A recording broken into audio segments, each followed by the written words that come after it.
Hello, everyone, and uh, welcome to another episode of uh, exploring the human condition and peeling the onion to understand more and more that you are fearfully and wonderfully made. We're going back and forth into the regular observation or the scene of the human behavior and what and diving into deep another layers in what is not seen and how it is interpreting into the field of health and disease. Everybody is touched by something, and due to either a culture norm, environmental factors, intergenerational patterns of adaptations and coping. However, um, scientifically or methodologically, eh, the way that the upbringing and the union of people and communities and societies and families, it takes a different form that along the way it presents us with the things that it brings sadness, it brings surprise, sometimes it brings shock, sometimes it brings unacceptance, denial, grief, alienation from one another, disturbances of the patterns of the everyday life. And it is adding more what we call is stress, but however it is more than the simple task that your innate systems have been designed to adapt and cope and then recover from it and go back to normal, to the homeostasis state. And it contribute the normal innate state of stress. It collaborate in increasing attention, awareness, wakefulness. So it has a good intention. So God designed it within your innate system or the primate system for survival, for learning, for memory, and to keep you awake so you can avoid danger, or you can identify the dangers in the environment around you. It is based on the hunter gatherers, the survival of the fittest, and other mechanisms of primitive life. However, when we go back to these phases of the first phases of life of human nature, we learn from them. Language took different approaches. They started to crave on walls, they draw pictures, they started to color, then they add letters like the hieroglyphic language. Till now they are discovering what the text means, and from the perspective of culture, scientific, and anthropology. So it is like whatever they left for us, it makes like a long life learning process. It's a long life discovery, and it is the evidence is left there for those who are interested to dive deep and dedicate their life to understand the piece of the human condition or the mystery of life.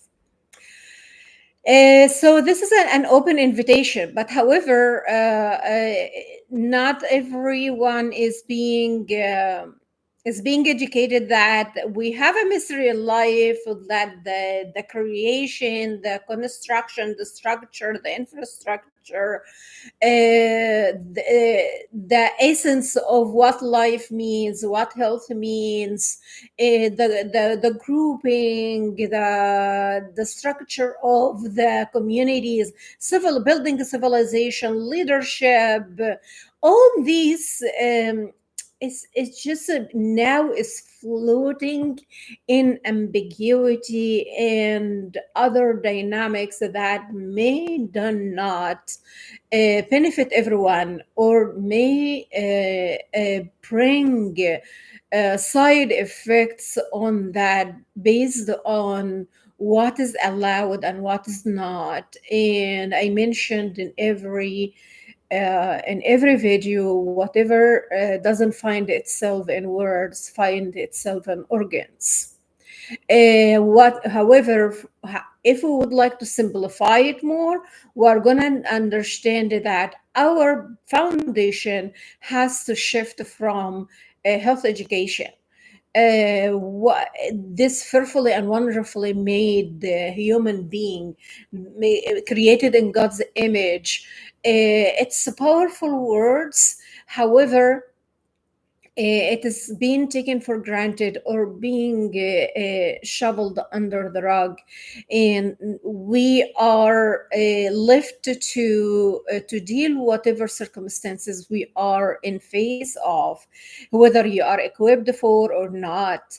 You have to face it, and it is based on the strength of your central nervous system, the coping, the survival, the adaptation.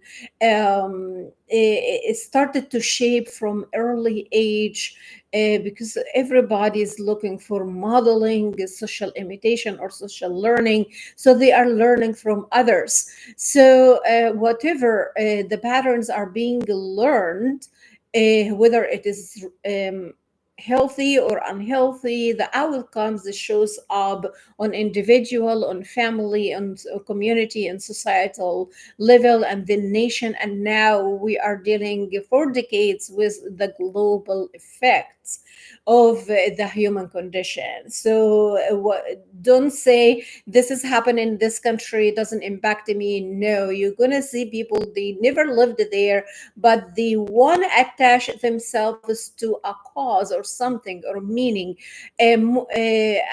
Like they couldn't find it within themselves, so they're just acting from autonomic nervous system, the fight, flight, freeze, fawn theme, and it's impacting everybody and creating a chaotic instability, disruption of the human existence and health indices. Many think it doesn't mean sense right now. AI taking over. Now people like, okay, whatever I want to do, I am gonna like uh, I'm gonna create it, I'm gonna do it. But however, what is the consequences? What is the purpose? What is the meaning of it? Who is gonna be touched with it? Who is most vulnerable is gonna be affected with whatever you do and posting on your social media or your page that is stirring something of disturbances to the peace, to the balance, to the life, to everything around you, that affecting. We have 20% of vulnerable populations that already have been inherited and living and surviving on the survival mode from autonomic nervous system, fight, flight, freeze, and they cannot fully bring this awareness that they are impacting their biosystems gradually, and they are impacting whoever touching with their lives. So the human take a lot more than they can handle. They started to be the governor, the mayor, the president, and started to govern others' lives based on their sex, age, gender, race, ethnicity. So everyone who, and when we see like everyone is making themselves the judge, or the president or the one in authority to determine the pathway or the course of life of others, that is questionable, and we say that is not a healthy life to be, or a healthy community, or a healthy dynamic to exist in this world. We started to learn that setting boundaries, know your limitations, um, uh, give yourself respect first before asking it from others. So the golden rule: treat others as you like to be treated, is that is for majority of vulnerable population. This is not a place to discuss, or a rule for them, or a right for them to ask for. So we understand gradually the impact of these superficial, and it comes with a motive, it comes with a benefit, it comes with attitude, attributes, and beliefs, that, and there is a gain out of this. There is a gain when I am gonna do this for that. There is a gain, and this gain is only for the perpetrator. It is not for the victim. And there's a cycle, this vicious cycle is going on and on and on. And either way, it is swept under the rug, or the target has been paying the price, and um, no one wants headache, or no one wants to deal with a fact that we crossed the boundaries of what is supposed to take place. Are we subjective or objective? At the same time, am I judging the person for who they are, or am I judging the mission itself? So am I focusing on the person, or am I focusing on the mission? So that is a whole differentiational dynamic across culture, and from culture intelligence. And when we come to emotional intelligence, that is a whole another discussion. However, my focus here in what it changes your electrobiochemistry, what bring this excitotoxicity load over time. It may not be what you eat, it may not be what you drink. That is like a partial, or it is like something added to the layer of the onion. We have to dive deep to genetic predisposition. The genetic predisposition is now highly heightened because of the complexity, or the complex environments, and the diverse dynamics we have to deal with it.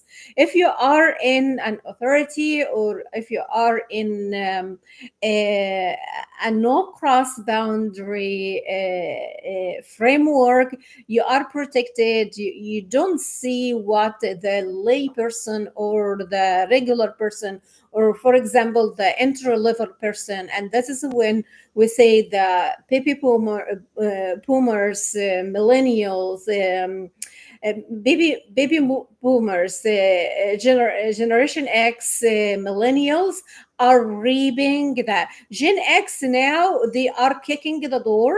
They don't accept all this nonsense. Gen X is presenting, is defining what they want and how they want their day to go. And they don't hesitate to choose the pathway they would like. So hopefully, gradually, this excitotoxicity load and allostatic load gradually will dissipate by the understanding of new generations of healthy dynamic, and how they see, so their parents, grandparents are paying a price of this unhealthy dynamics among individuals, groups, communities, and societies, and even the world. So Gen X, I see, is presenting hope for exactly what boundaries mean, what they want, how they voice their voice, and what pathway they would like for their life, and they take it. So hopefully, this gradually will change. Until this happen, we have to deal with the misunderstanding and the mismatch of cross culture communication patterns, dynamics, and the impact on the epigenetic and health indices. It is a huge, it's a shift. Like, we have to start with layer, and then you add to other layer. um, Whatever has been built in decades and centuries is not going to fade away right away. No, you have to establish the correct infrastructure and the structures of what health means, and this has to be reached out for all, from individuals, the communities, and families. Right now, we that if you want to impact families, community, that is, if you would like high impact on life and eliminating or the reduction of the burden of disease, keeping the human integrity and dignity and respect, and understanding the framework, what mission, what function you would like, what your focus in life, and you have to have respect of that. And transparency, that is not, it is only a policy. It has to be posted online, but internally it is not what taking place. It's still the survival of the fittest, and the selection standard, or who's in and who's out. So we have to face it. We have to. I am paying a price for this, but for 15 years, I would like to show exactly where I am, and what wrong I am doing, and if my right to have an education, to use this education for good, and have a respectable life, is something is not for the outsider, or for those who don't align with your how you wear, how you wear, what you eat, how you talk, your lifestyle, or this. How can I respect those who are presenting their approach, and respecting for the boundaries and their limitations, and understanding that their voice is a contribution to whatever you are doing.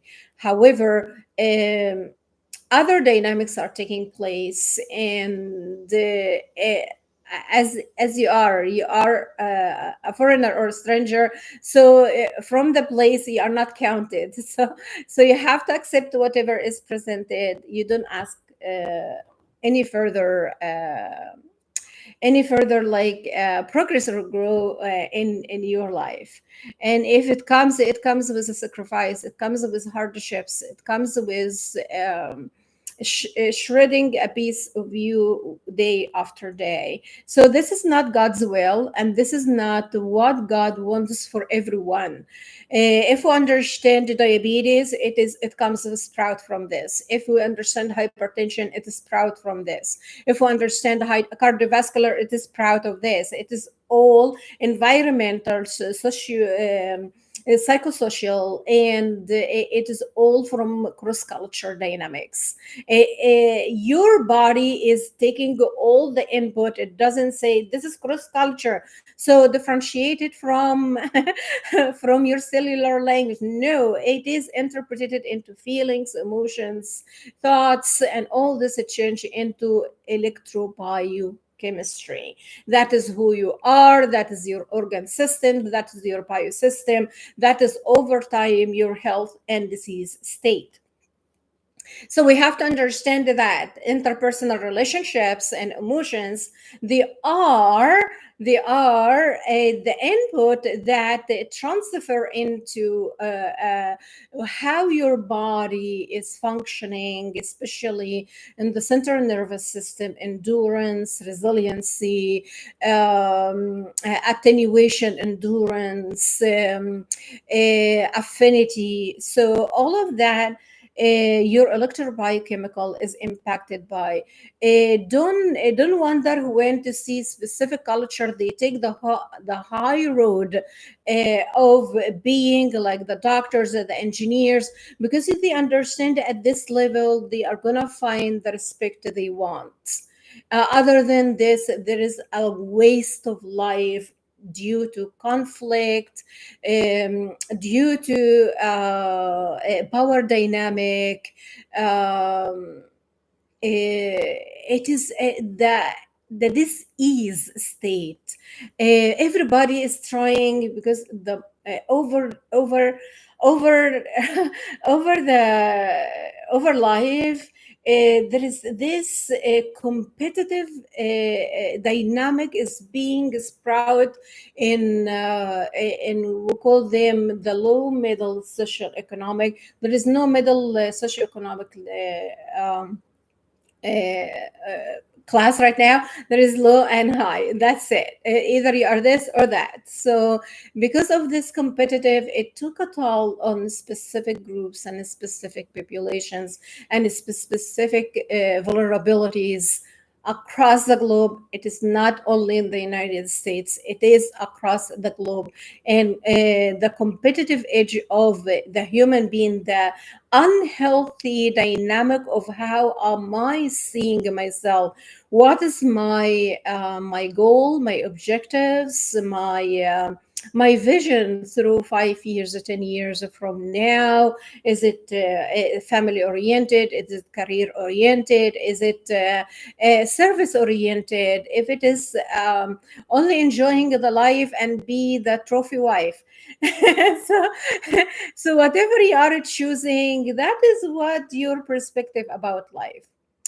Some get the shock in the middle because the society is presenting in them with lots of stressors, lots of temptations, lots of and no way you cannot do, and no way you cannot do, and especially for a majority for females that are being seen by the perpetrator, that are good material to be used and taken advantage of. So it is not about you. It is not about you. It is what you present, and the perpetrator is feeding on. And they can be in your neighborhood, they can be in your community, they can be in your family, they can be anywhere. But what function? Who is the beneficiary? You have to look for that. Teaching the children from early age how to identify the red flags, building the narrative or the schema of the cross culture awareness or the culture intelligence within them, building the awareness of how to identify that is influencing me negatively or positively. It's a lifelong learning, but it is a family oriented piece in collaboration or partnership with their communities. But however, we have to align. We are in the same message: to bring healthy people, to bring healthy communities, to bring healthy dynamics, and identify clarity that everybody has an opportunity for growth, and what are pathways that they can take through this, and what are the resources, what are the support system. We are now still reaping the intergenerational trauma that this race took it for a long time and they were privileged. Now it is the turn for this race, and other races like shoveled under the rug, and they are like deal with it. So we are still in this revenge state of interracial and ethnicity, gender, race, sex dynamic. It is the reaping of what has been already established for decades. So this videos I am designing for aggression, because aggression can take passive aggression, physical, emotional, mental, psychological, all this, and we all see it in multiple ways. It is from one text and comments to bullying, mobbing, and other phases of crime, because whatever the environment is growing within the pathophysiology of the individual and their genetic predisposition, that what the society is reaping. And it's not only the individual, but it is a societal effect. It brings a sense of unsafety, lack of trust, alienation, isolation. It's all negative, increasing depression, anxiety, increasing the predisposition to other a chronic psychiatric condition to take place, like bipolar, schizophrenia, or psychotic episodes, because the central nervous system is not regulated. The emotional dysregulation is already, and the excitotoxicity rate and the allostatic rate already is eating the person alive, and it's compromised the neurofunction and the structure, and impacting the whole person, impacting the whole family, impacting the whole community, impacting the whole world. Some take lots of like the intake, the maladaptive or the unhealthy patterns from early childhood, and they think this is the norm, so they automatically understand that when they mob against somebody, that is how they show strength and physical to the tribe. So if this the outsider is not wanted, so are gonna network and bring them down. So that is real, that is real, and it's happening. And it is complex. No one want to address it, no one want to address it, and no one would like to go, because it's negative, it is too much, it is taking time, and the person, if they cannot handle it, uh, they are going to be seen as a problem. One of the psychologists say mentioned, that is really interesting. One of the psychologists mentioned, uh, yes, here we are. Yes, there are patterns for the behavior and the repeated offenders across different targets. So it does exist.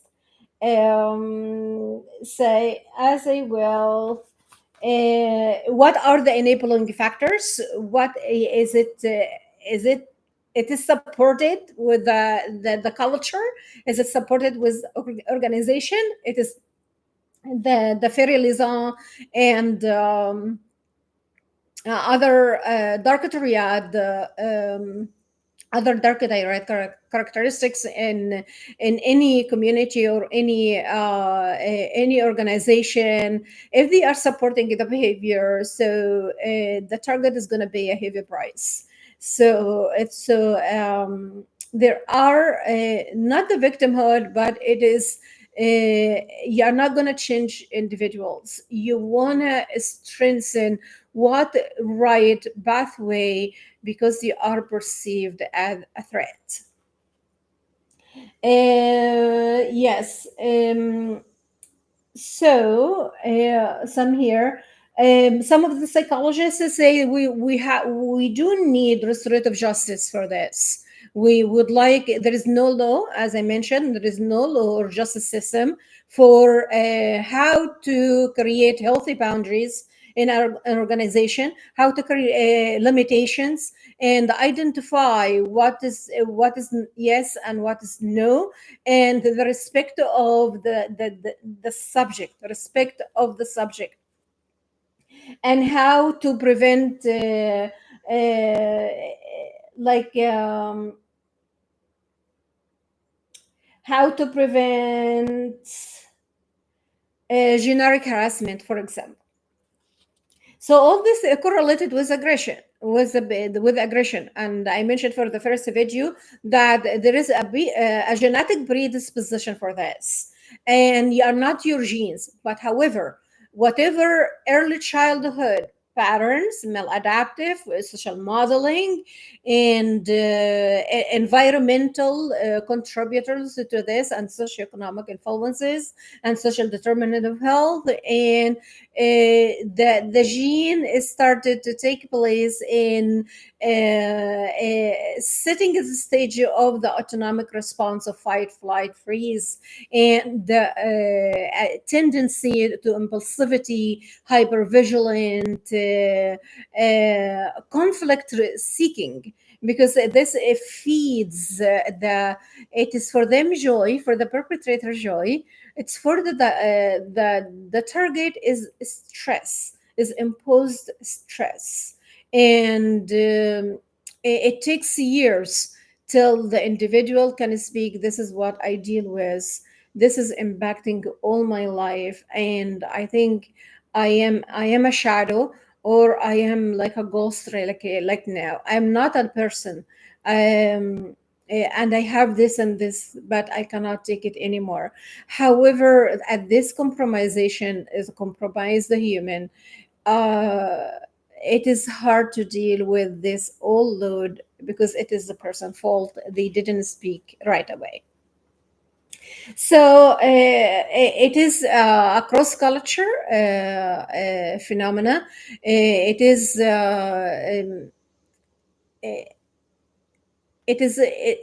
it takes place in complex environments.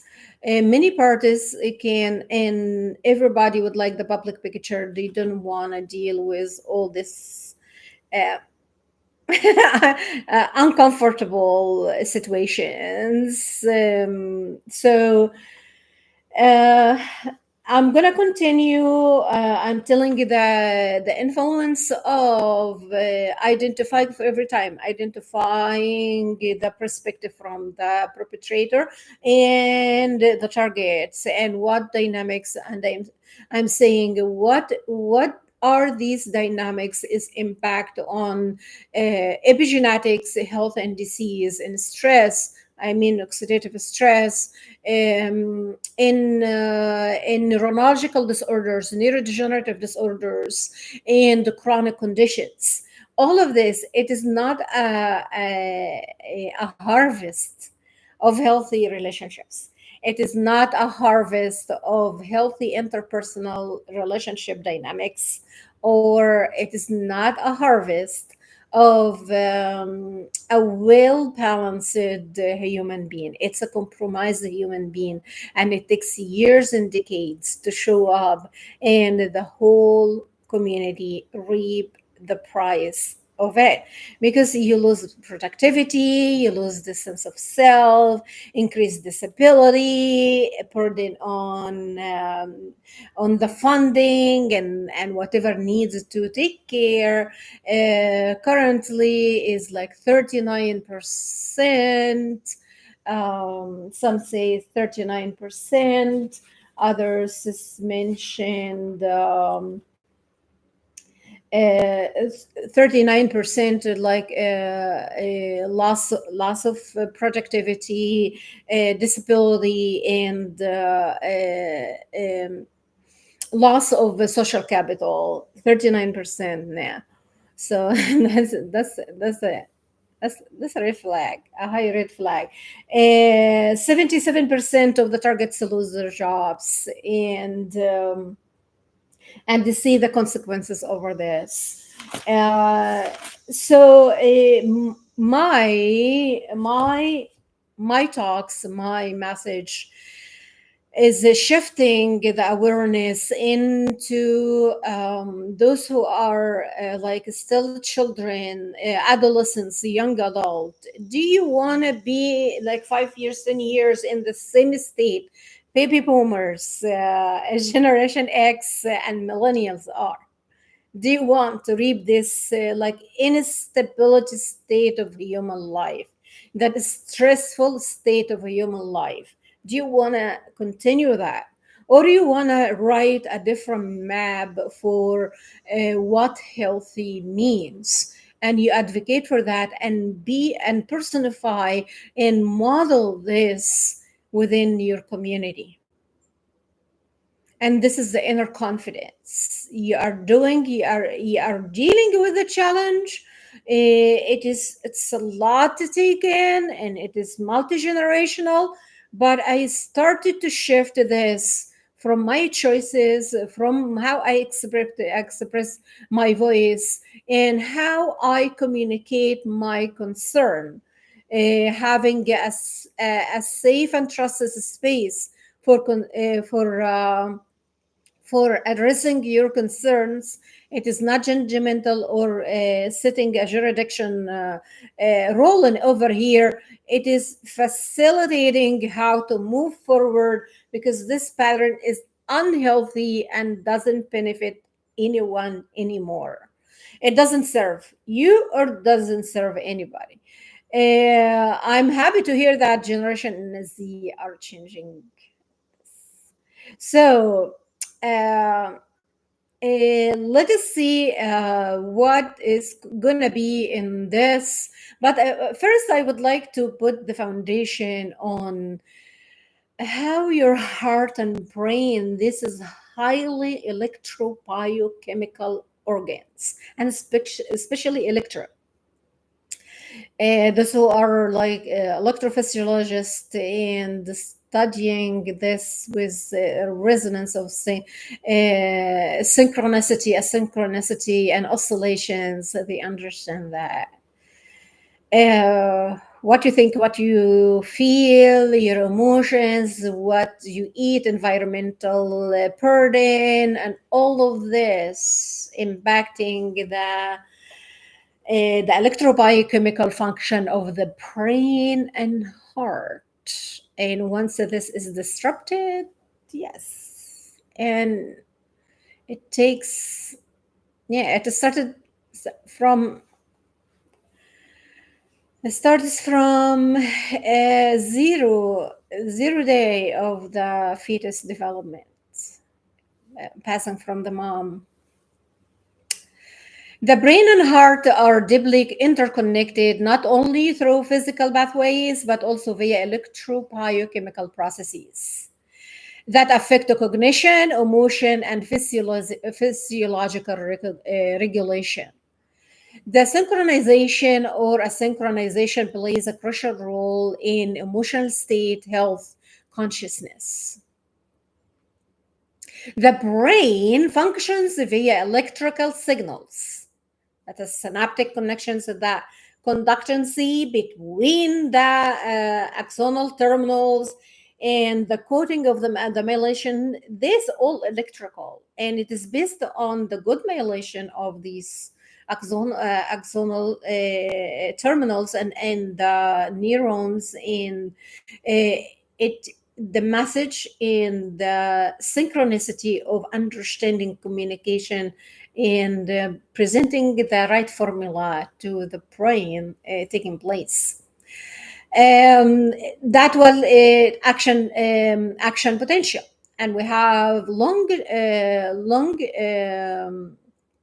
term action potential. This is one of the patterns that is measured.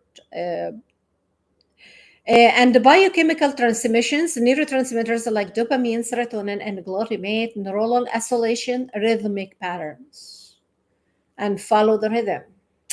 Is it like in harmony or is it disrupted? Rhythmic patterns of activity across neurons form the basic of brain waves, delta, theta, alpha, beta, gamma, that regulates cognition and emotions.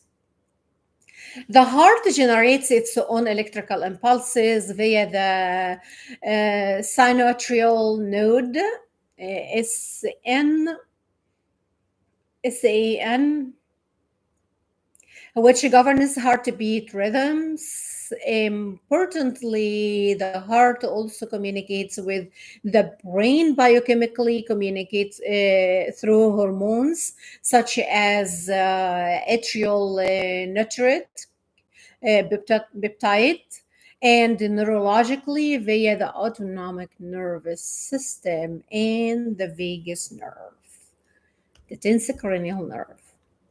Emotions are not confined to the brain. The heart's rhythm changes with emotions, states a phenomena known as heart rate variability. Positive emotions are associated with coherent heart rhythms, while stress and anxiety disrupt this coherence. The heart sends more information to the brain than vice versa, particularly through afferent pathways of the vagus nerve, influencing brainwave activity, emotional processing, and attention. Both the brain and heart exhibit oscillatory behaviors, and the brain oscillations enable neural networks to synchronize for efficient information processing, and the heart oscillation regulate cardiac cycles. Cardiorespiratory and neurocardiac synchronicity occur when brain and heart rhythms align. This brain heart coherence has been linked to optimal cognitive performance, emotional regulation, and resilience. Meditation, slow breathing, and compassion based practices enhance this synchronicity. Physiological coherence is a state where heart rate variability patterns become ordered and harmonious, leading to increased synchronization between the heart and the brain and respiratory system. So under stress and fear response, you see this heart rate racing, for example, like the panic attack, the anxiety. So you are going to see sweating. You're going to see change in your vitals. And that says that the heart is working hard more than it needs, and thus over time affecting life. In contrast, asynchronicity or dysregulation in anxiety, PTSD, and depression is characterized by erratic high heart rate variability and disrupted brainwave patterns. This desynchronization impairs emotions, regulation, and cognitive flexibility. The central autonomic network, or CAN, CAN, sorry, integrates the prefrontal cortex, arterial cingulate cortex, amygdala, and the brainstem to regulate heart activity. Disruptions in CAN can impair top-down regulation of emotions and autonomic control. That's it, because impairment of the prefrontal cortex, the increased cortisol. Positive feedback from the heart to the brain enhance prefrontal cortex function, supporting decision making and emotional balance. Negative feedback, as in chronic stress, enhances amygdala reactivity. As I say, prolonged exposure to stress, prolonged trauma, and prolonged psychological distress without regulation, or within the dysregulation of the central nervous system, induces a higher active amygdala, a hypersensitivity immune system, and chronic stress. And that means oxidative stress and changing of the biosystems and the density and intensity of the brain matter, driving hypervigilance and emotional dysregulation. Understanding heart-brain synchronization have practical implication on heart rate variability biofeedback, improves emotional regulation and resilience. Mindfulness and breathing techniques enhance the coherence and reduce asynchronicity. Disorders like depression, anxiety, and PTSD are increasingly seen as conditions involving heart-brain dysregulation. We are seeing now any disorder is a physiological response. If I understand the mechanisms of the down regulation and upper regulation, then I understand which pathway is best target for intervention. The heart and brain engage in a bidirectional electrobiochemical dialogue that underlies our emotional life through complex mechanisms involving oscillations, synchronicity, and asynchronicity. Um, they regulate not only physiological states but also the subjective emotional experiences, because we understand the experience from the person perspective, not what had actually happened, because it's all accumulated within past experiences, their allostatic load, and how they perceive reality, perceive the stress, perceive the threat, and that is subjective from the person lived experience. If you if you hear the word go over it, forget about it, hey, move on, that is harming, because the physiological response are heightened within the chronic stress condition, and nothing internally has been addressed.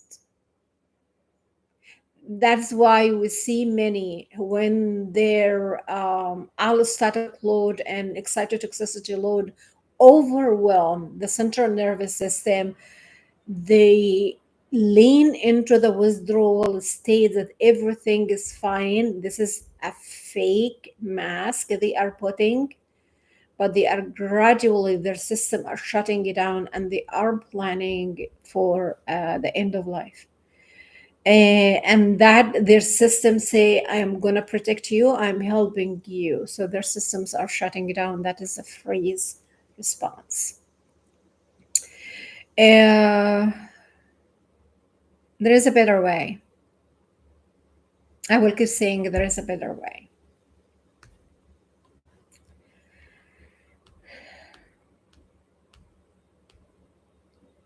So when we understand the cardiac coherence, self-regulation, autonomic stability, and disability within the psychosocial well-being, that can make sense. The vagal tone modulation, the visual perception, attention to stimuli, all these parameters in the research field, or in the practice application, we have to look for it within, for example, in the affective disorders like anxiety, depression.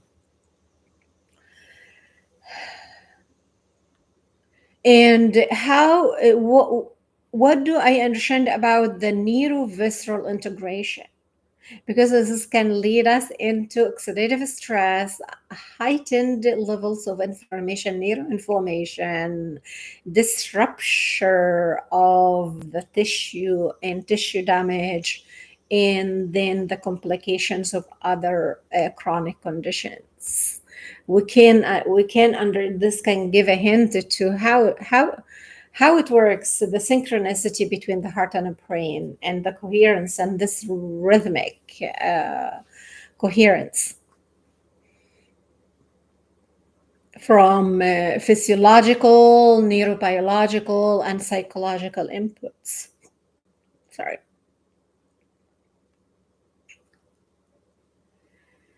So, oscillation or rhythmic activity in heart and brain. Oscillation refers to the natural rhythm patterns of electrical and physiological activity in both the brain and the heart.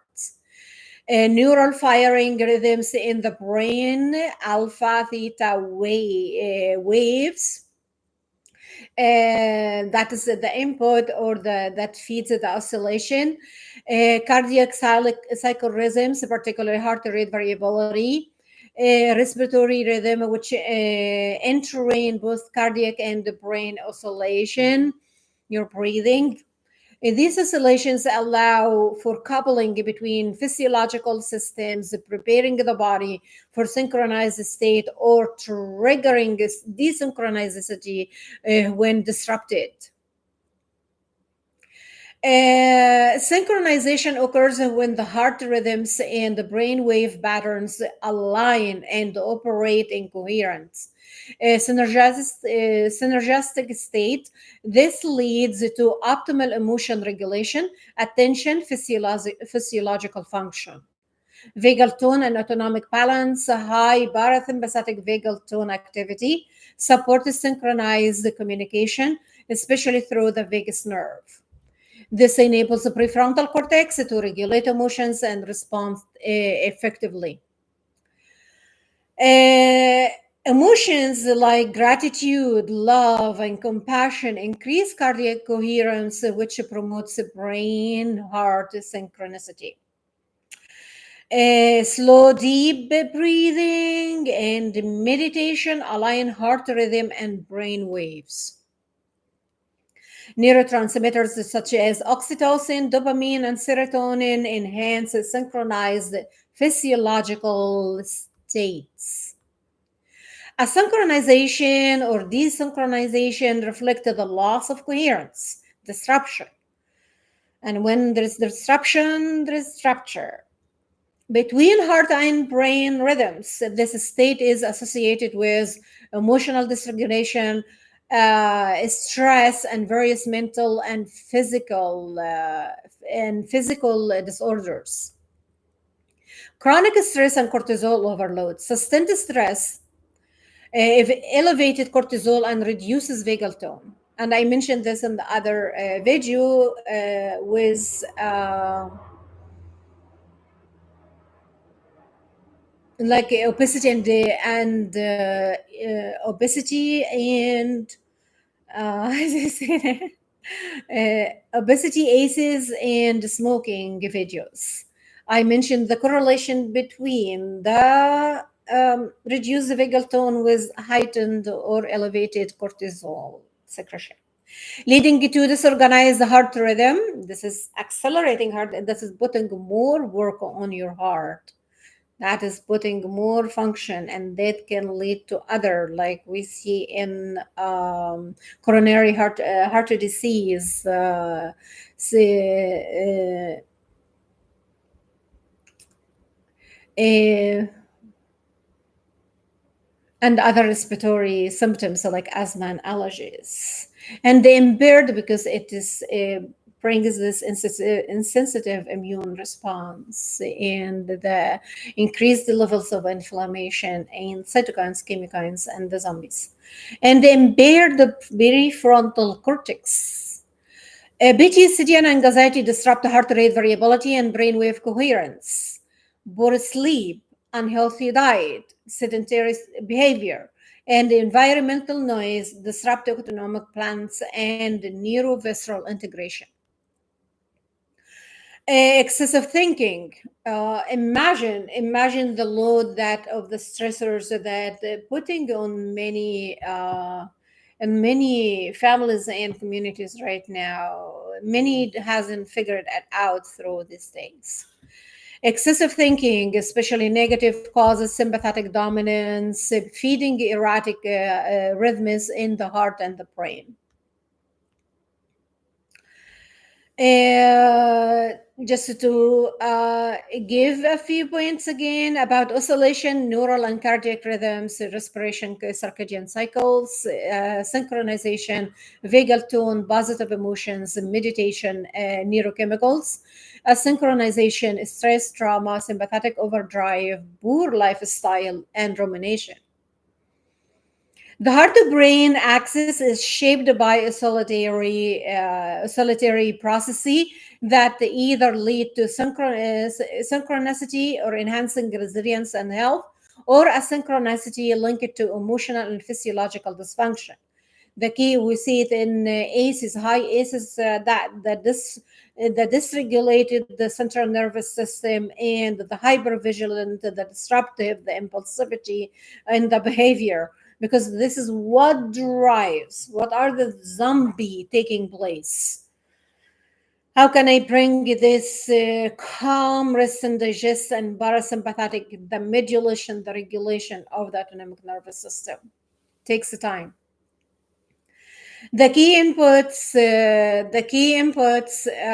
Emotional state, autonomic signals, breathing patterns, and environmental.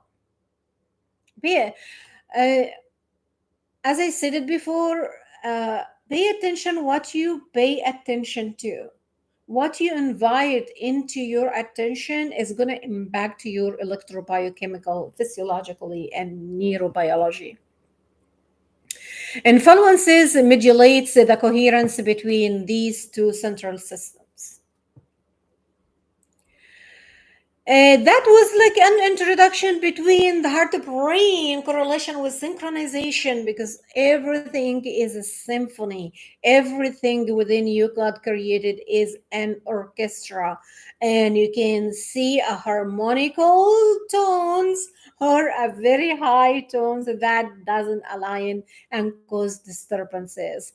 That is all the input from your environment, your psychosocial, your emotional, your feelings, your thoughts, all of that. What you eat, what you eat, what you drink is only partial. It's not the whole thing. Because if you are in a stress, the heightened stress state, and you're eating the most healthy diet, your GI won't observe it. It's a waste. So you have to regulate. It is mind body connection, how the neurovisceral modulation and this calming and harmony can take place. And it is based on cross culture, as I stated before. Learn from your ancestors, what they did in the face of a challenge, of adversity, of ambiguity, what they did back then. It is an open invitation to go back to the history of health and disease, and how the travel from a positive state, how they navigated through life. Life hasn't been easy. Yeah. It's a challenge God has brought for us, and it's a test. It's a journey that we bring purpose and meaning out of it. We're not living in the animal kingdom. You are a human in God's image. You are fearfully and wonderfully made. I am coming back to aggression epigenetics, and I stated the oscillation as a brain waves. That is the outcome of the synaptic communication and the harmony and the rhythm of your heart and the respiratory rate. So that is what brings you safety. When have this rhythmic, modulated brain, heart, respiratory or lungs mechanisms, these are, um, I consider the halfway into health. Aggression is a complex behavior influenced by genetic, neurological, and environmental factors. It manifests on hostile and violent behavior, and it can be reactive, impulsive, or proactive, planned. The biological basis of aggression includes brain structures such as the amygdala, hypothalamus, the prefrontal cortex. Neurotransmitters like serotonin, dopamine, neuroepinephrine also play a critical role in aggression. Epigenetics refers to the heritable changes in gene expression that do not involve alteration in the DNA sequence. Environmental stressors, trauma, and early life experience can cause epigenetic modification like DNA methylation and histone modification, which can influence aggression related gene such as MAOA. I mentioned it in the first video. For instance, low activity in MAOA gene, also known as warrior gene, has been linked to increased aggression, especially when combined with childhood maltreatment. Epigenetic mechanisms can affect neurotransmitter systems and the stress response pathways, impacting how the brain responds to stimuli and regulates aggressive impulses. Brain waves reflect patterns of electrical activity in the brain and are associated with different mental states. Delta from zero point 0.5 to 5 hertz is deep sleep, that is REM sleep, delta states. Theta theta 4 to 8 hertz, that is light sleep or meditation, let's say non-REM sleep. Alpha from 8 to 13 hertz is relaxed wakefulness. Beta 13 to 30 hertz active thinking, anxiety. We see it in anxiety, depression, PTSD, ADHD, autism spectrum. So that is, we need to work on the balance between alpha, beta, and theta state. So how to bring this gamma from 30 plus hertz? It is higher mental activity. If you have like a heavy load of work to do, yes, recommendations is like 30 minutes of gamma waves every day, just to bring the harmony and the resiliency to your brain to take in more activity.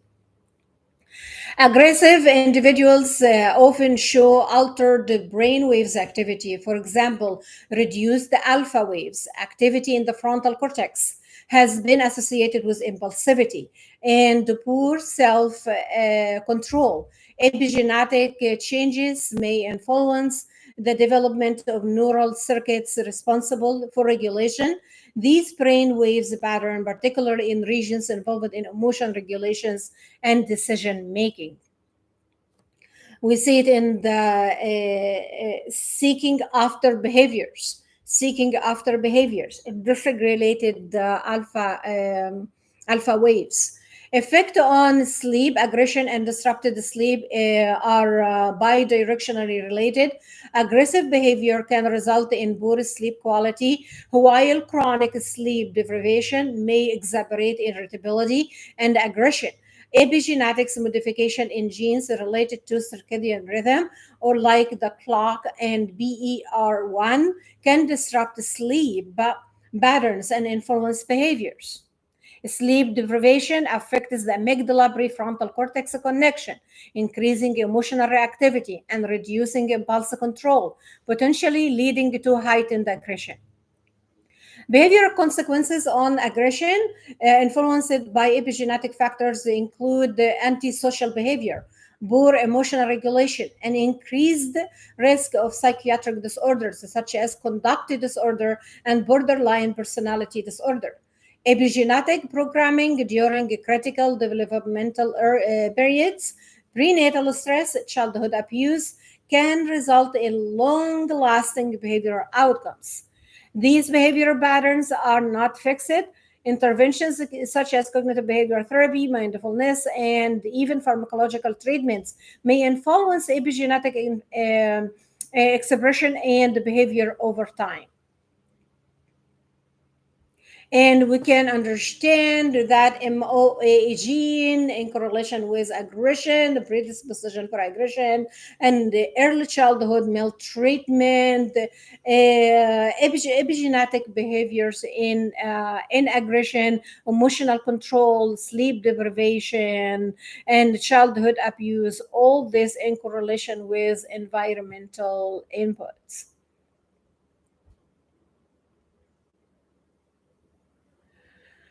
Brainwaves reflect the electrical activity of the brain and are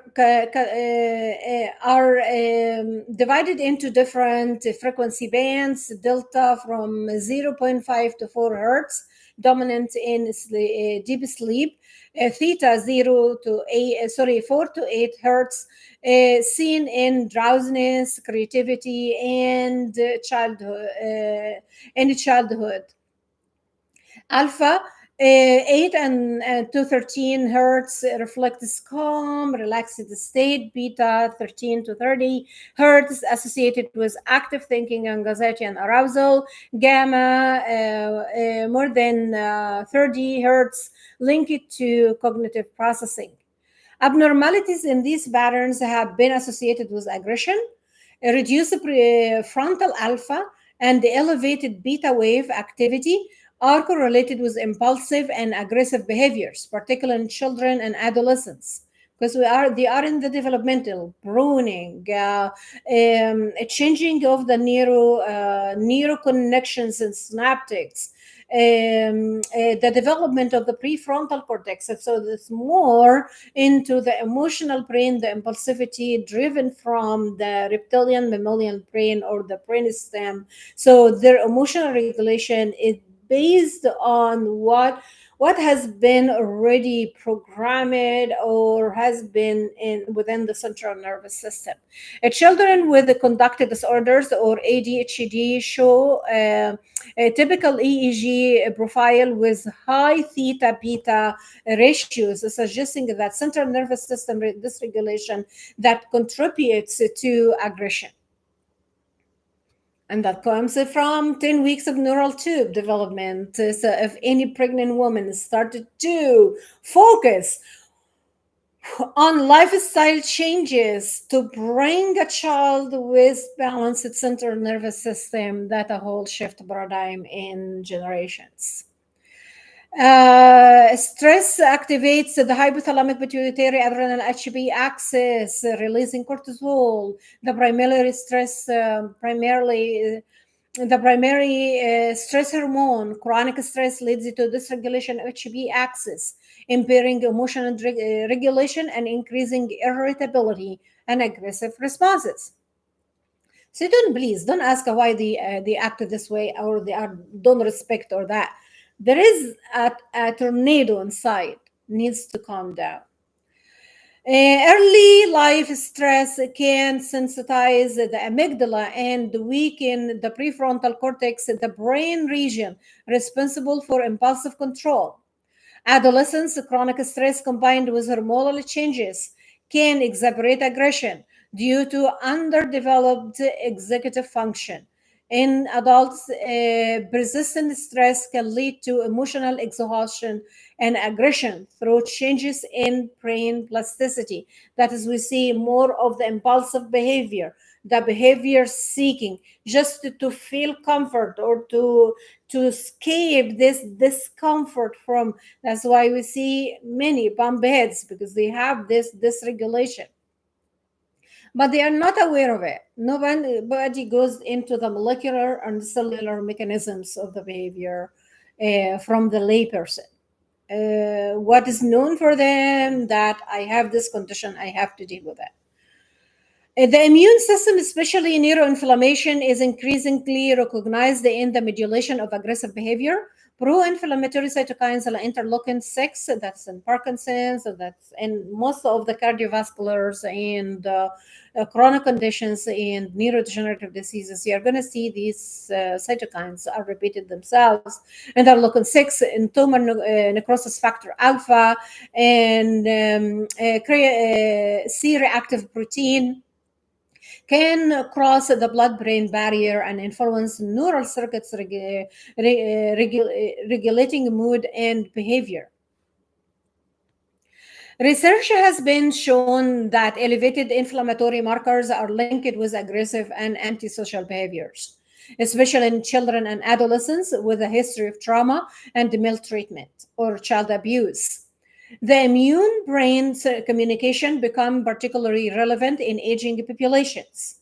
So that is what we are understanding from baby boomers, the toxic emotional load, the unhealthy interpersonal relationships, and trauma bleeding, how it impacted deeply the development of chronic conditions. And we see the harm has been done. It's taking for decades.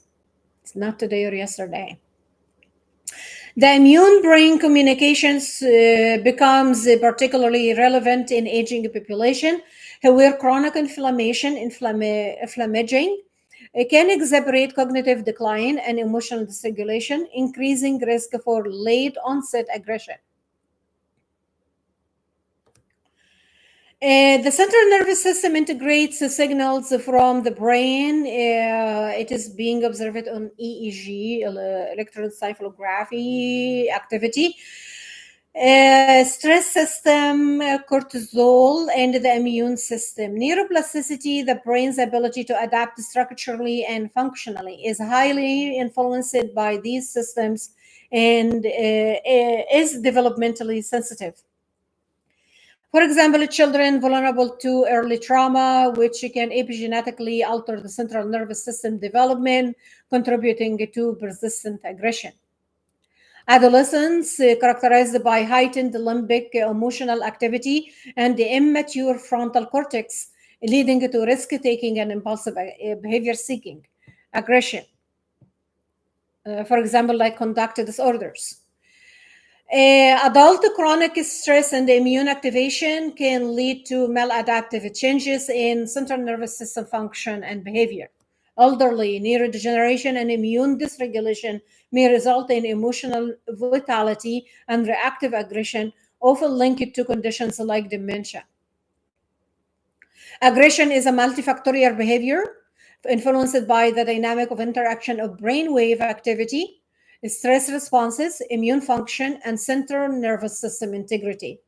Age-specific differences are shaped by developmental, hormonal, and environmental factors, making it essential to tailor interventions appropriately across lifespan.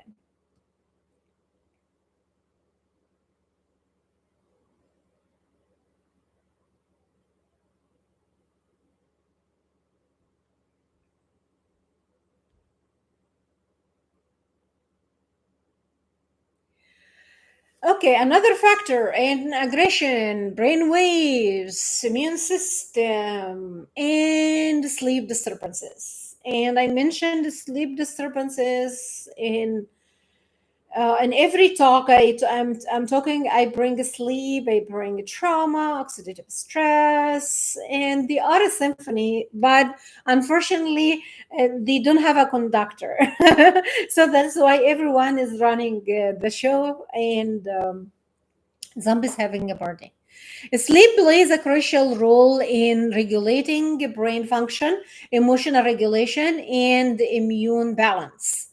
Sleep disturbances and deprivation disrupt homeostasis, contributing to cognitive impairment, mood dysregulation, and aggression. These effects are particularly sensitive by age, affecting children, adolescents, adults, and the elderly in different ways. Sleep is associated with disconnect electroencephalographic brainwave patterns. So, for example, delta waves from zero point 0.5 to 4 hertz dominate sleep, deep sleep or deep sleep, sorry, or non-REM sleep, stage 3. Theta waves 4 and 8 hertz occur during light sleep, stage 1 and 2. Alpha, so we have the deep sleep is REM sleep, rapid eye movement. Alpha is 8 and 813 hertz, and beta 13 to 30 hertz are reduced during sleep and increased during arousal and wakefulness. Sleep deprivation reduces slow wave activity, especially delta, and increases beta and gamma activity during wakefulness, contributing to heightened arousal, impulsivity, and aggression. Impaired prefrontal cortex functioning, seen in electroencephalographic as reduced frontal alpha activity, is associated with poor emotional regulation and reactive aggression, particularly under sleep loss. Sleep deprivation is a physiological stressor that activates the hypothalamic pituitary axis, adrenal axis, increasing cortisol levels. Chronic activation of HP axis leads to heightened amygdala activity and weakened prefrontal inhibition, both of which are key drivers of aggressive outbursts. Children with insufficient sleep show more irritability, poor impulse control, and externalizing behaviors. Adolescents already vulnerable to emotional dysregulation due to brain maturation display increased aggression under sleep debt. And by the way, sleep deprivation disturbances, whatever is lost in sleep, the brain doesn't make it. You have to have like nutrient dense or phytonutrients and modulation of the mind and the body mechanisms through like deep breathing, mindfulness, meditation, nature walks. Uh, as I said, it's listening to specific brain waves to activate and just activate the vagal nerve tone in rest and digest. And you have to give it a time. It has to be isolated from any disruptors.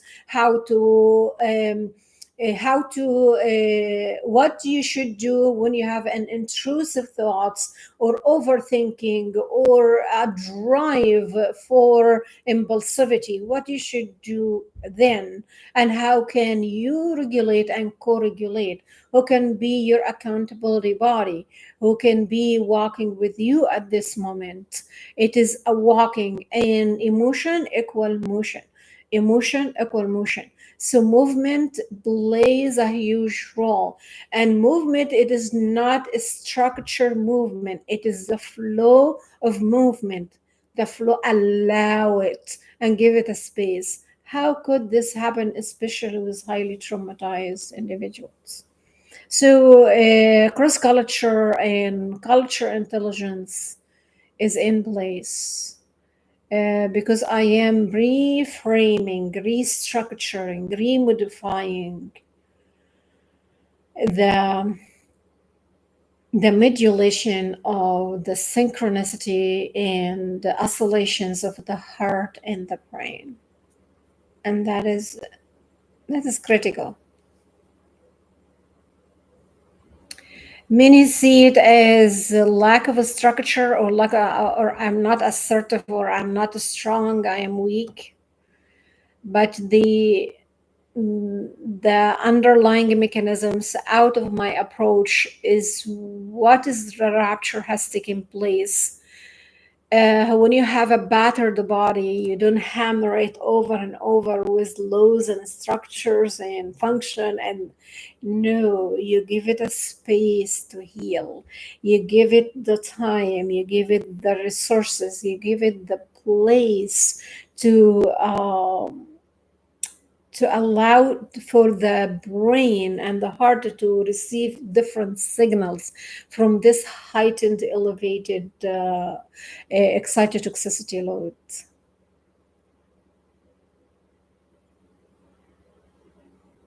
I noticed one of the recreation centers open air lately. They they are following the salutogenic design. They are following this flow state and its impact. Regulate and go outside. Regulate and go outside. And this you build the consistency, sustainability, and resiliency. I like that. But lots of factors are being taken place. So how we shift the culture from that? I don't know.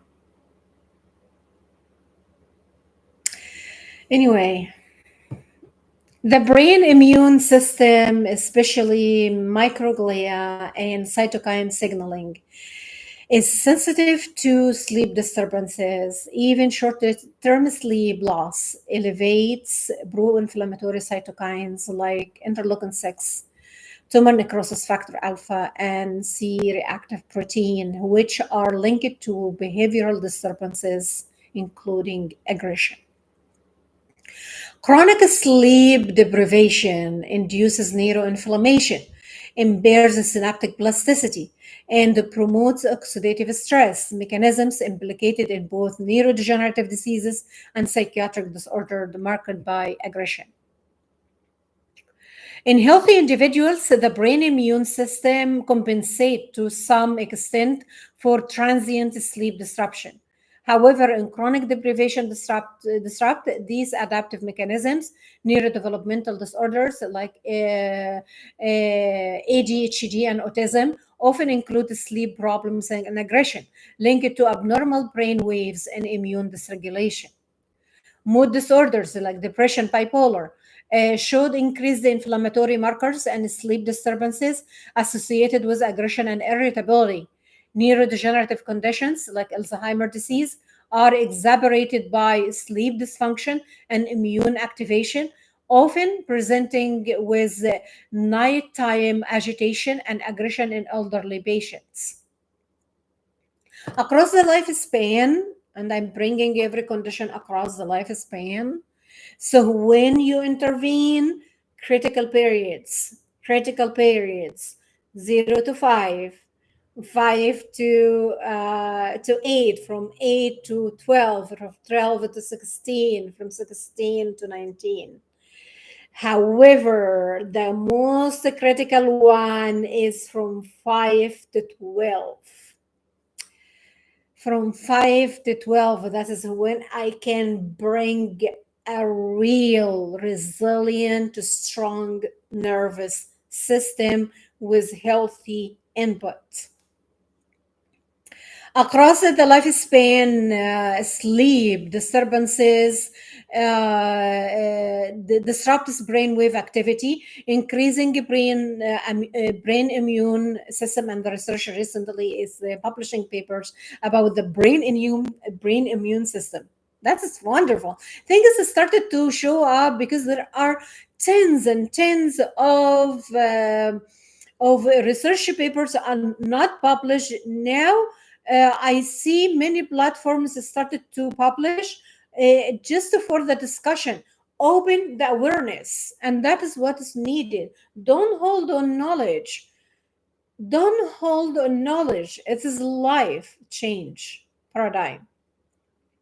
Increases brain immune system activity and impairs emotional regulation, all of which heightens the risk of aggressive behaviors.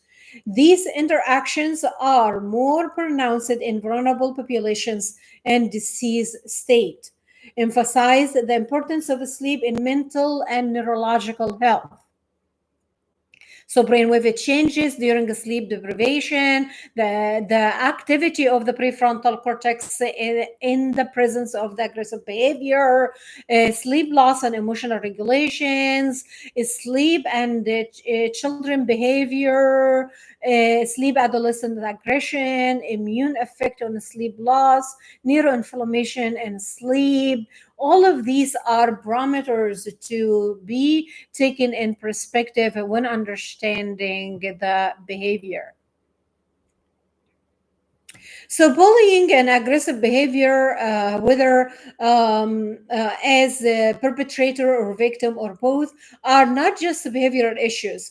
They are neurobiological phenomena shaped by environment, psychological and physiological factors. Both adverse childhood experiences and social determinant of health play a key role in altering brainwaves activity, emotional regulation, and long-term health outcomes. Electroencephalography or EEG studies show that individuals with high aggression or bullying behavior often exhibit reduced frontal alpha activity and increased beta activity, particularly in the prefrontal cortex, a region associated with impulse control and social decision making. So this is the behavior seeking. So they have joy in this, bring a comfort when they harm, intimidate, or belittling somebody, or doing harm to somebody, unwanted the thing, breaking the low self-esteem, the confidence, and breaking trust, or all of this. This brings joy for the perpetrator. Victims of bullying, especially in childhood, may display increased theta and delta wave activity, indicating altered stress response and emotional dysregulation. These changes can reflect disrupted cortical arousal and diminished attentional control, leading to further behavioral issues. Adverse childhood experiences, including abuse, neglect, and exposure to household dysfunction. I mentioned the hostile family dynamic impact the skin structurally and functionally, alter brain development. Children with high ACEs scores show EEG abnormalities, such as disrupted sleep related brain waves and altered connectivity in the default mode network. Autonomic response. ACEs are strongly linked to heightened limbic system activity, reduced prefrontal cortex thickness, and impaired emotional regulation. These neural consequences increase susceptibility to both being bullied and becoming aggressive, especially during adolescence. We understand from the perpetrator, this is their behavior to have joy. From the victim or the target, this is their defensive mechanism. So aggression can take both ways. The perpetrator, joy, and the target defense mechanism for or the react from the level of their training or their awareness. So that is why it is come into the culture how to train the vulnerable individuals, how to train, um, how to respond, not to react to aggression. And it can present aggression can present itself in multiple forms, in from the psychological and psychiatric and like the biopsychosocial model. It present us with the high complexity of the environment across culture and the master players in place. And this is from your neurobiology of trauma. Social determinant of health, they are another factor in promoting this behavior, and it's passing from one group to the other, one society to the other, one organization to the other, because this is considered norm. Including poverty, education, housing, neighborhood, safety, and access to health care, shape early brain development and behavioral trajectories. Children from low resources environment often experience chronic stress, leading to HB axis dysregulation and elevated inflammatory markers, which can impact the brainwave patterns. Low socioeconomic status has been associated with increased frontal theta activity, a marker of reduced cognitive control, and greater vulnerability to aggression and victimization. From the perpetrator, it is joy. From the target, it is defense mechanism. The interplay among bullying, aggression, brain function, and ACEs and social determinant of health is bidirectional and compounding. ACEs and social determinant of health increase the likelihood of experiencing or engaging in bullying due to impaired emotional regulation and stress responsivity. Bullying alters brainwaves patterns, particularly in the frontal and the limbic regions, affecting social reasoning and empathy. Repeated social trauma, like bullying, reinforces negative neural pathways through neuroplasticity, increasing long-term risk of mental health disorders such as anxiety, depression, and conduct disorder. Early interventions that improve parenting community safety. I mentioned before, it has to be in family systems and community system.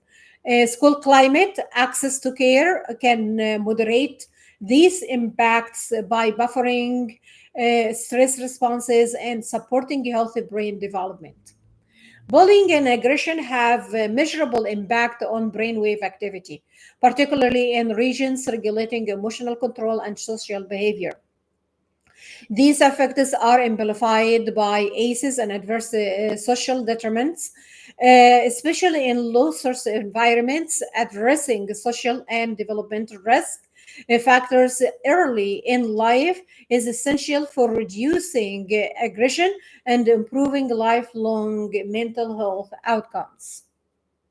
So for example, the electroencephalograph is used. One of the imaging is using to understand the patterns in aggression among children, prefrontal cortex asymmetry and aggression, ACEs and brain connectivity, brain changes due to early trauma, toxic stress and brain development, socioeconomic status and brain structure and function abnormalities, and what is the role of policies that will enhance how to address the targeted population or the population you serve from what rupture has been done unto them and what's needed to be taken and what procedures needs to be taken. So the role of environment, this is another factor that we have to pay attention to. Environmental factors such as pollution, noise, trauma, toxins, socioeconomic stress, and poor nutrition can significantly impact the neurophysiology, altering brain waves patterns, generating oxidative stress, increasing allostatic load, and exacerbating excitotoxicity. These interconnected processes influence vulnerability to neurological and psychiatric disorders, including depression, anxiety, Alzheimer, and aggressive behaviors.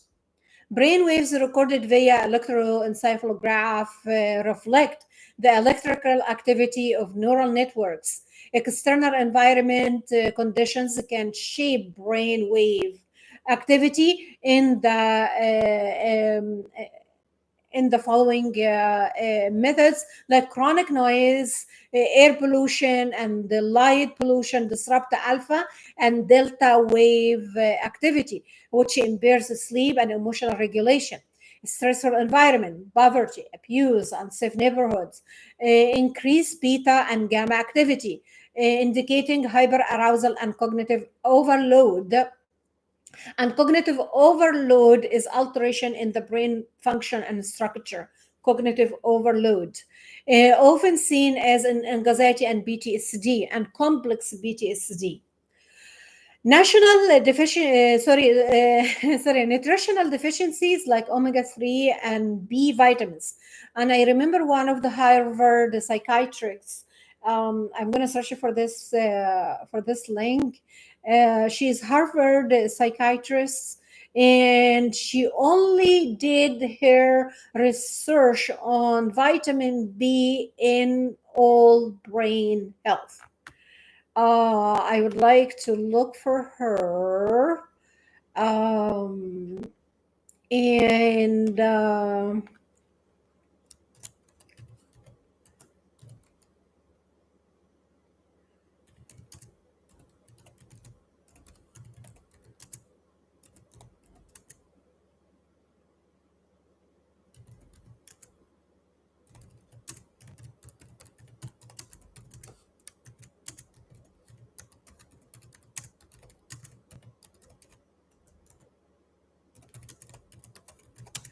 yeah, I'd like to, yeah, because she, yeah. Dr. Oma Nato. She's a Harvard psychiatrist and nutritional psychiatrist. Has extensively researched the link between B vitamins and brain health. And this one of, and if you watch it, if you buy her book and if you buy her book and try to understand try to understand her work of the role of vitamin B and uh, and uh, uh, brain health is worth it. Let me see that. I'm gonna put it in the chat. Yes. Yeah. Dr. Oman and Neda.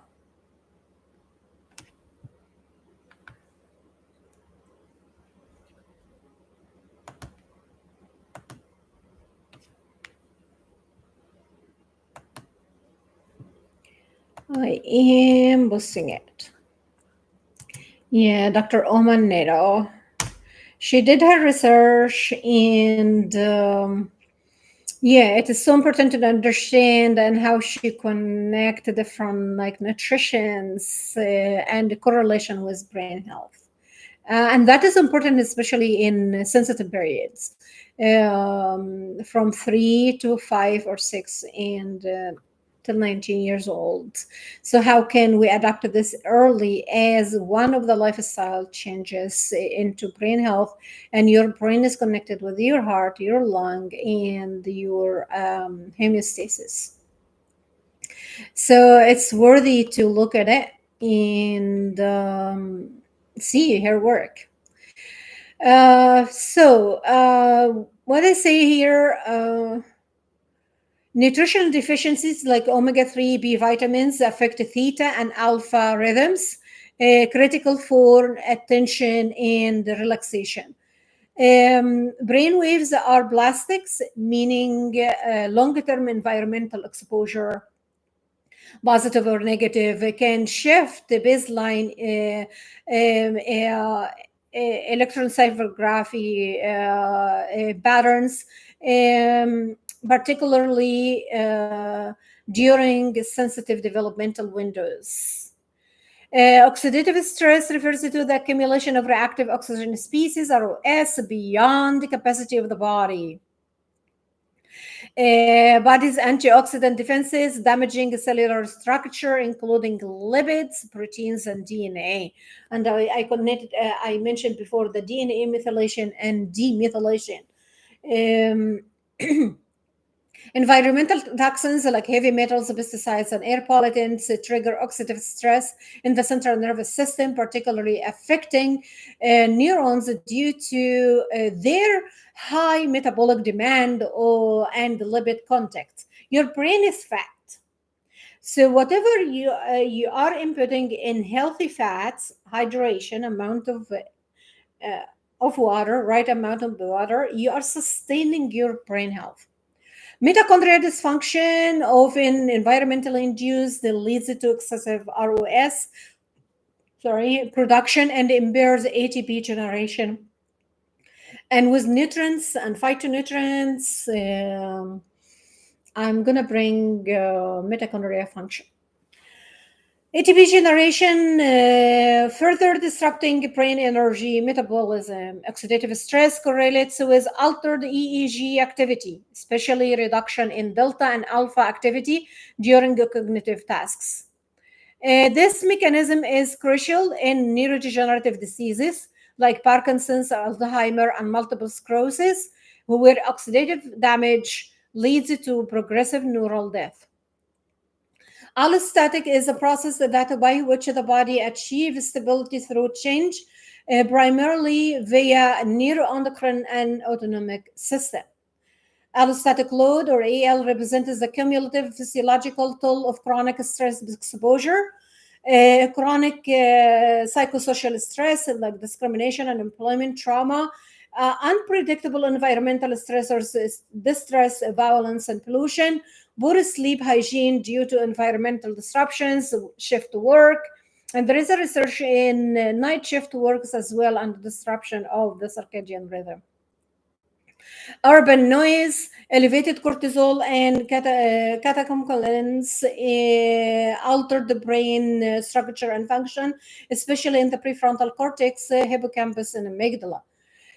Suppress the delta waves, deep sleep, and increase the high frequency EEG activity, indicating sleep fragmentation and stress hyperarousal. Over time, high allostatic load contributes to metabolic syndrome, that is, starting from diabetes, obesity, and other metabolic syndrome, cardiovascular disease, and psychiatric illness, often via interaction with oxidative stress and excitotoxicity pathways. Excitotoxicity refers to injury and death caused by excessive activation of glutamate receptors, and glutamate is one of the targets pathways for in psychiatric conditions, especially in uh, clinical depression, schizophrenia, and other psychotic disorders.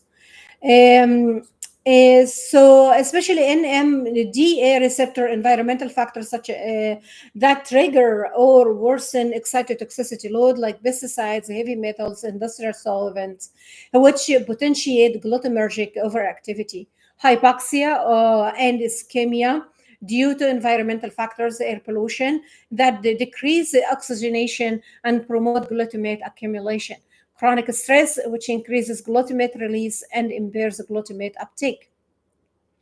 Excitotoxicity contribute to seizure through erratic, high-frequency brain waves, neurodegeneration, especially in Alzheimer and ALS, mental illness such as schizophrenia, depression through synaptic dysregulation. EEG studies show that excitotoxic conditions can manifest as abnormal spike wave discharges, epilepsy, reduce the slow waves activity in neurodegenerative diseases.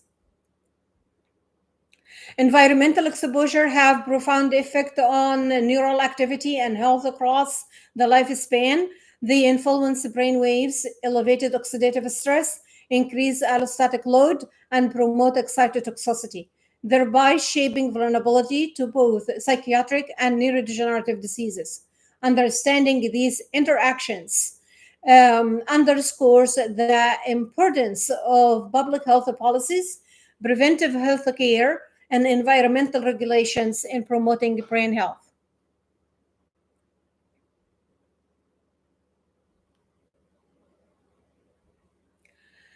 So, how the policies are like take it like a shape of putting what's been target from excitotoxicity ratio and allostatic load, oxidative stress, brain waves, all this, it needs the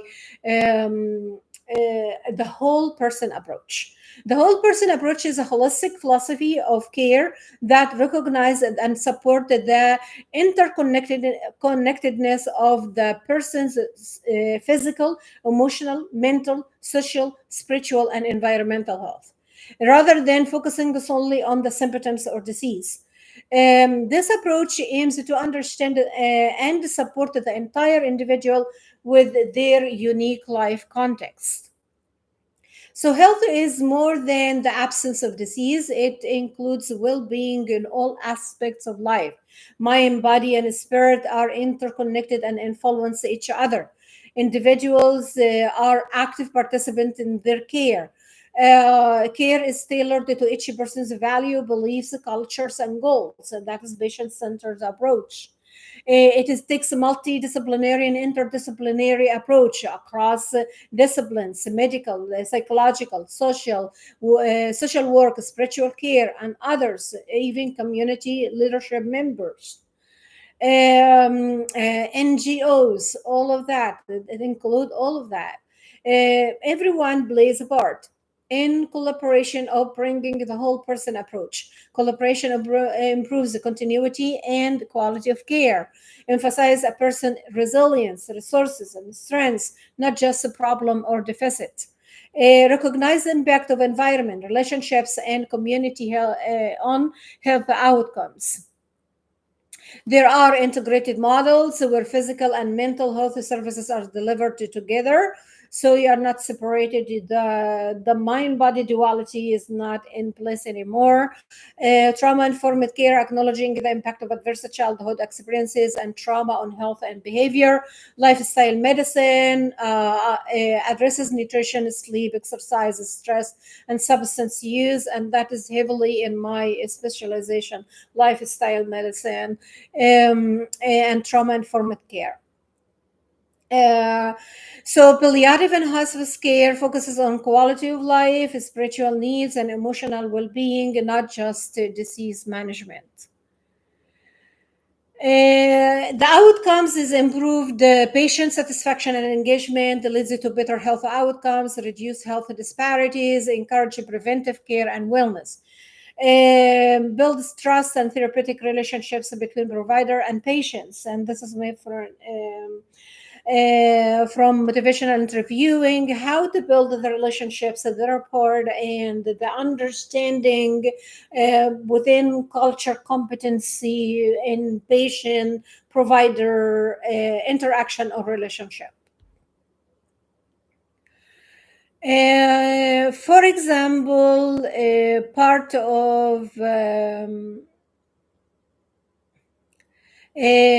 of the supporting evidence and guidelines for the approach, the whole person approach, the Institute of Healthcare Improvement, IHI, advocates for whole person care to achieve the quadruple aim: better outcomes, lower costs, improved patient experience, and clinical well-being.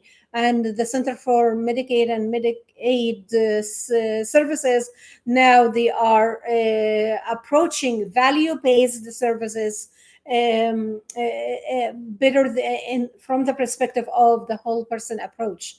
Studies show that integrated and holistic approaches are effective in managing chronic illness, mental health conditions, and preventive care.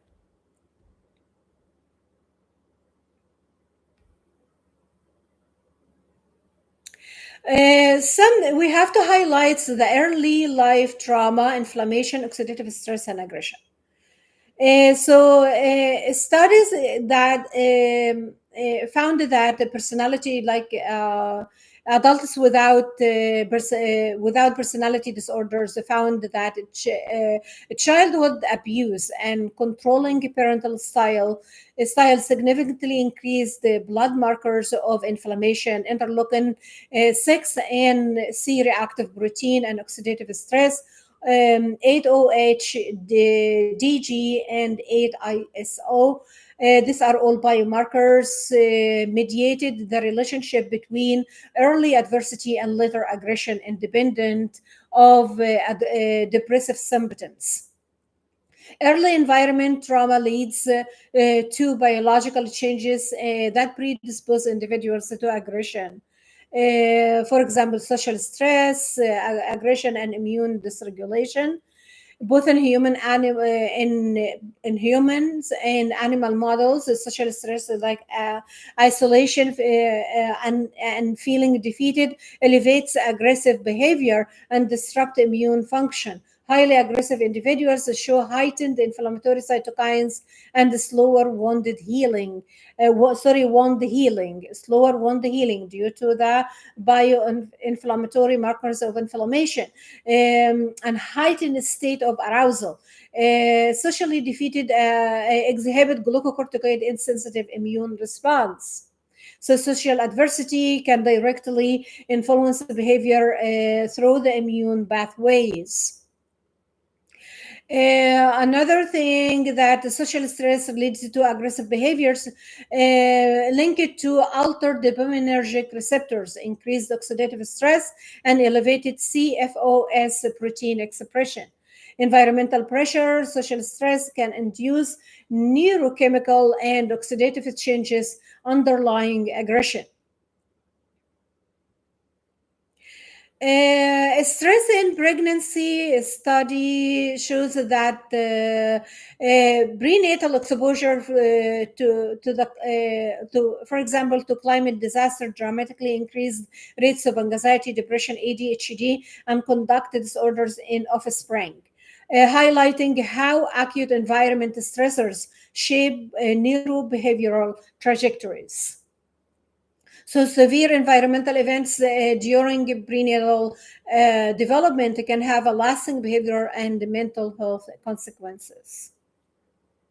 So we have to look at social stress, oxidative stress, and aggression through dopaminergic mechanisms, environmental enrichment versus isolation effects on brain and stress response, prenatal disaster exposure, and longer-term behavioral outcomes. All these parameters have to take place or to be considered.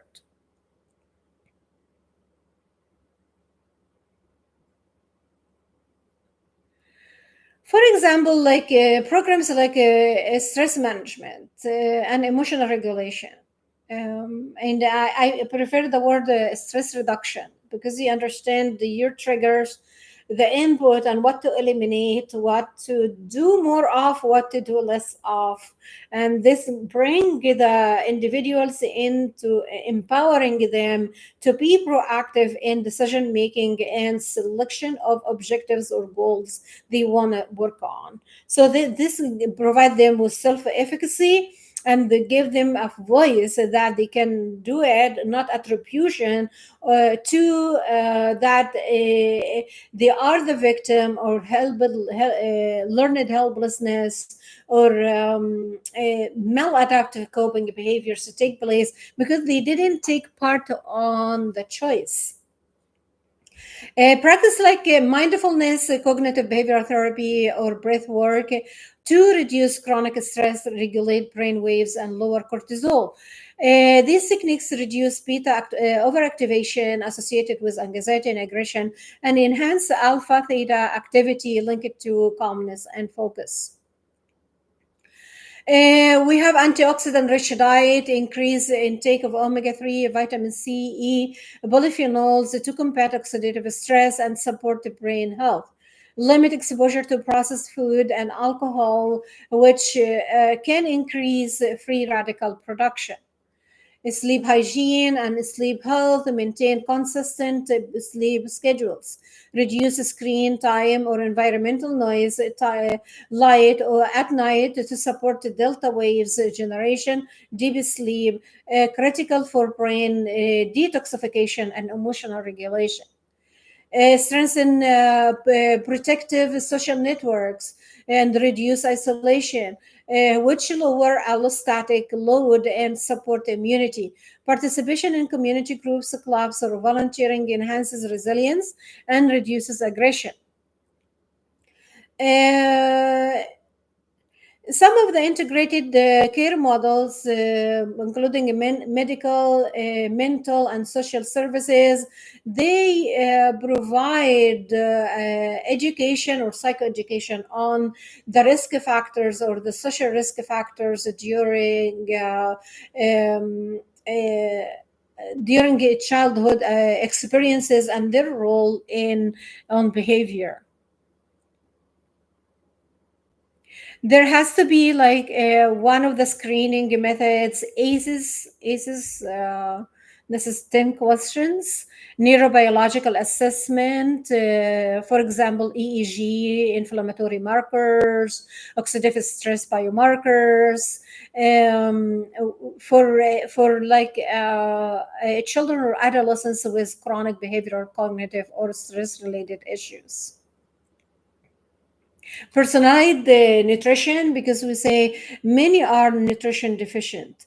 And what type of nutrition is there? It is based on the tapestry of their electrobiochemistry and the metabolic awareness of specific biomarkers. Like in acetylcysteine or NAC, magnesium adaptogens are still under uh, investigation. So not, but magnesium is the ruler of them. So you have to have like a sufficient enough of magnesium sources for your body's homeostasis or balance. Uh, like early intervention in at-risk communities, focus on nutrition, parental support, emotional regulation skills, and safe environments. Address the environmental pollutions, heavy metals, pesticides, or industrial waste in residential zones. Promote green spaces, cleaner transportation to reduce neurotoxic exposure. Community-based mental health programs or services, for underserved communities, anger management. I'm saying again, anger reduction, because it is like it's like the storm. It takes its time to spike and then fade gradually. So we have to give it to nurture it and nourish it the right strategies or mechanisms to be in place.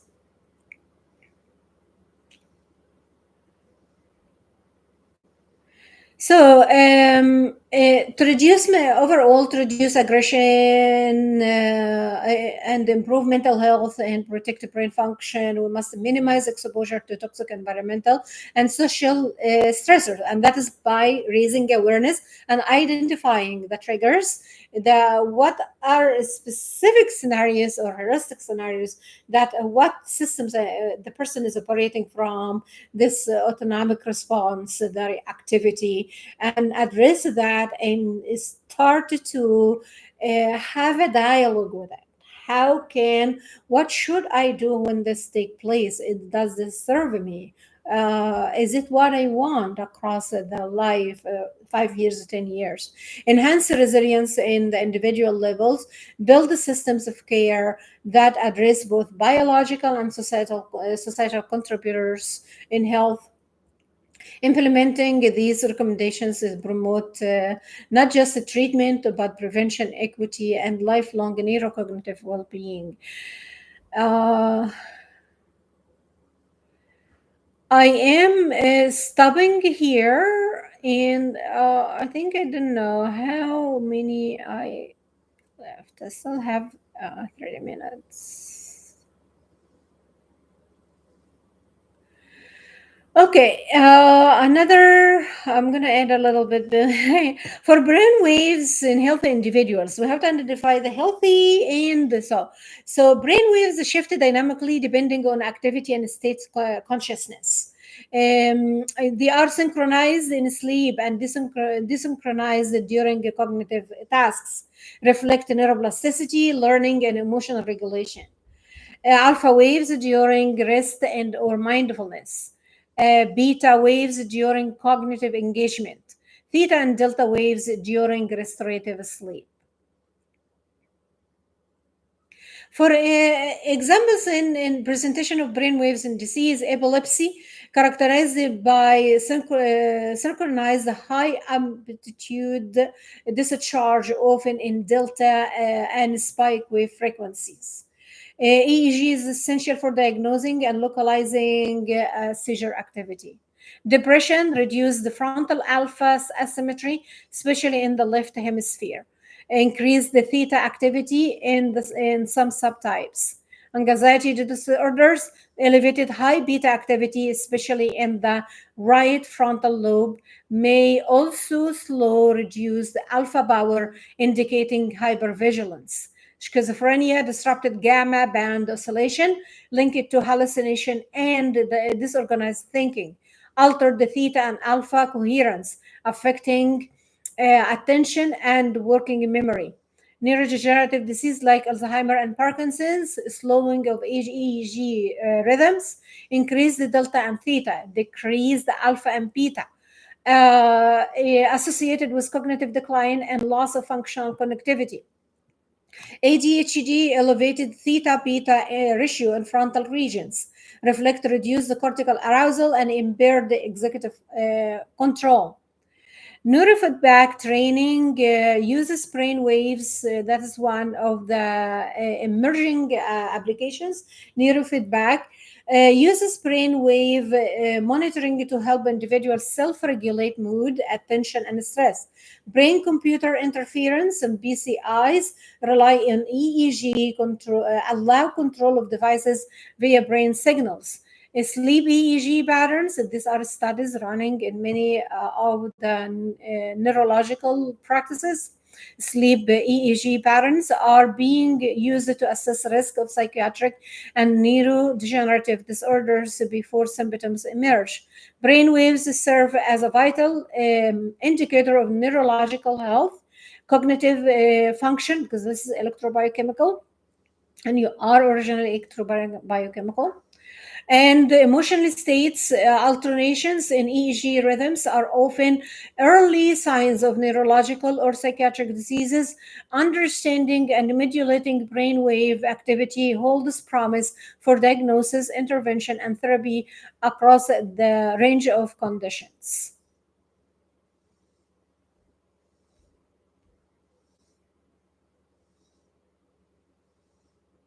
To maintain homeostasis, that we have to focus on the function of brain waves, electrical activity, immunity, neuroimmune health, mitochondrial function, energy metabolism, neural connectome. This is the network connectivity in brain structure and function. Brain waves regulates the state of consciousness, attention, sleep, memory, and emotional balance. Practices like mindfulness, meditation increases alpha and theta activity, promotes a calm focus and emotional regulation.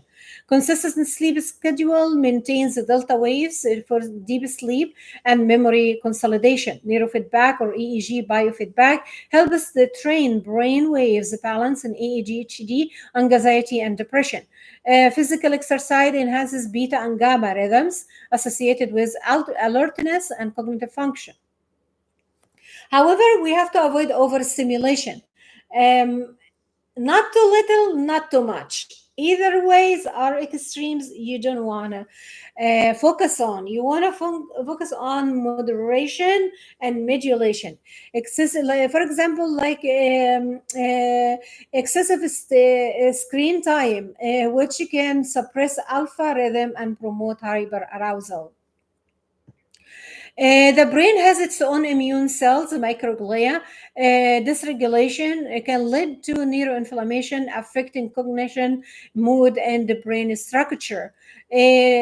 How to maintain a healthy microglia? Anti-inflammatory diet, prioritize omega-3 acids, leafy greens, berries, turmeric, green tea, and others.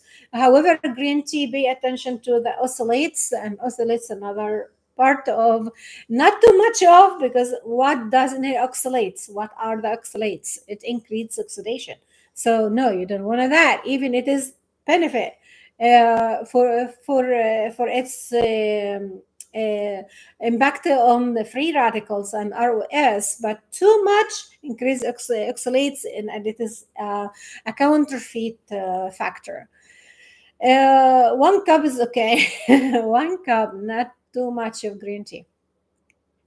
Reduce chronic stress. Cortisol impairs immune regulation and triggers inflammation. Moderate exercise level, and that modulates cytokines levels and promote immune resilience.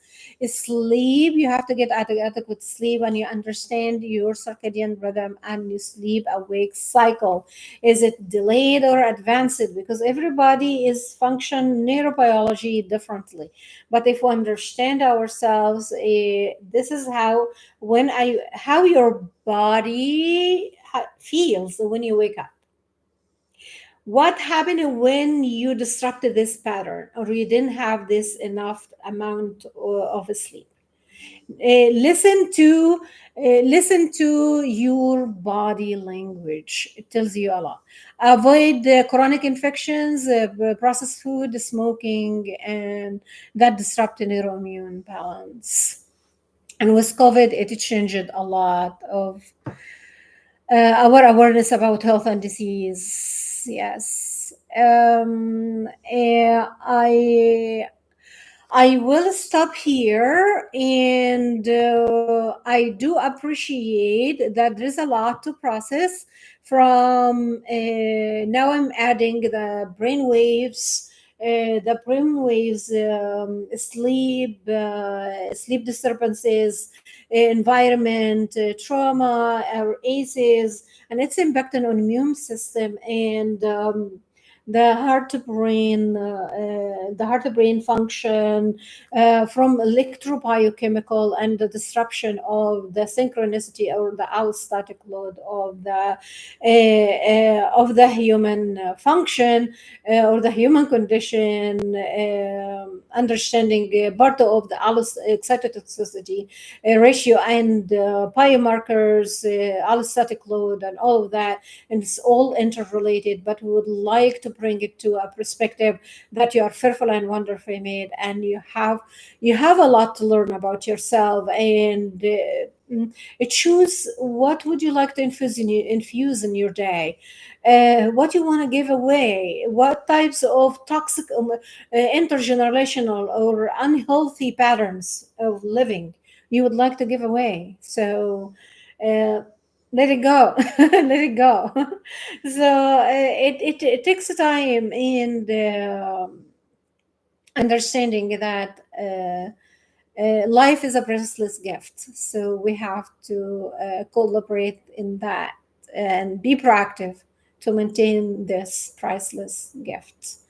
And now I am I'm done with this episode, and I wish you well, and I hope you will take something out of that and implement one thing at a time. So further ado, I don't know.